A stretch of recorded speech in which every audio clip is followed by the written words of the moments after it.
നിർമ്മാണം എങ്ങുമെത്താത്ത കൊച്ചി മെട്രോയുടെ പരീക്ഷയോട്ടം നിശ്ചയിച്ചത് വിവാദമാകുന്നു. പണിതീരാത്ത മെട്രോയിൽ പരീക്ഷണ ഓട്ടം മാത്രമാക്കി നിയമസഭാ തെരഞ്ഞെടുപ്പിൽ നേട്ടമുണ്ടാക്കാനാണ് സർക്കാരിന്റെ ശ്രമം.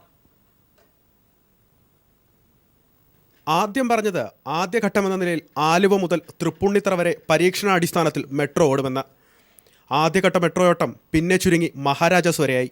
അത് പിന്നെയും ചുരുങ്ങി ഇടപ്പള്ളി എത്തി. ഒടുവിൽ ആദ്യ യാത്ര ആലുവയിലെ മുട്ടത്ത് തന്നെ തുടങ്ങി മുട്ടത്ത് തന്നെ അവസാനിക്കുന്നു. 1 കിലോമീറ്റർ ഓട്ടം. അതേസമയം തൂണുകളിൽ സ്ഥാപിച്ച ട്രാക്കുകളുടെ പണി ഇതുവരെയും പൂർത്തിയായിട്ടില്ല. നിയമസഭാ തെരഞ്ഞെടുപ്പിന് മുമ്പ് മെട്രോ ഉദ്ഘാടനം ചെയ്ത തെരഞ്ഞെടുപ്പിനെ അഭിമുഖീകരിക്കാമെന്ന് വിചാരിച്ചാൽ ഇനി അതിന് സമയമൊട്ടുമില്ല താനും. ഒടുവിലത്തെ പോംവഴിയാണ് metro trial run. Aluva Muttom yard trial റണ്ണിന് സജ്ജമായി എന്ന് KMRL അറിയിച്ചെങ്കിലും യാർഡിലെ പണിയും എങ്ങും എത്തിയിട്ടില്ല. മുട്ടം യാർഡിൽ 1 കിലോമീറ്റർ ദൂരത്തിൽ നടത്തുന്ന മെട്രോയുടെ പരീക്ഷണ ഓട്ടത്തിന് മുഖ്യമന്ത്രി ഉമ്മൻചാണ്ടിയാണ് പച്ചക്കൊടി വീശുന്നത്. വിശദമാക്കിയാൽ പരീക്ഷണ ഓട്ടത്തെ വൻ ആഘോഷമാക്കി നിയമസഭാ തെരഞ്ഞെടുപ്പിലെ UDF പ്രചരണത്തിന്റെ വജ്രായുധമാക്കാനുള്ള നീക്കം.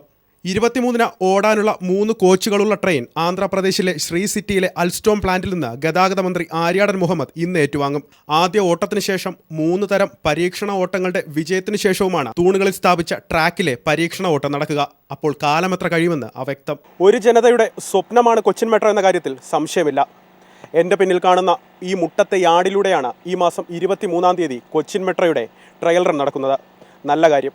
പക്ഷേ ഗൗരവപരമായ കാര്യം, നിയമസഭാ തെരഞ്ഞെടുപ്പ് അടുക്കുന്ന വേളയിൽ ട്രയൽ റൺ എന്ന പ്രഹസനം UDFന്റെ തെരഞ്ഞെടുപ്പ് ആയുധം മാത്രമാണോ എന്നത് മാത്രമാണ്.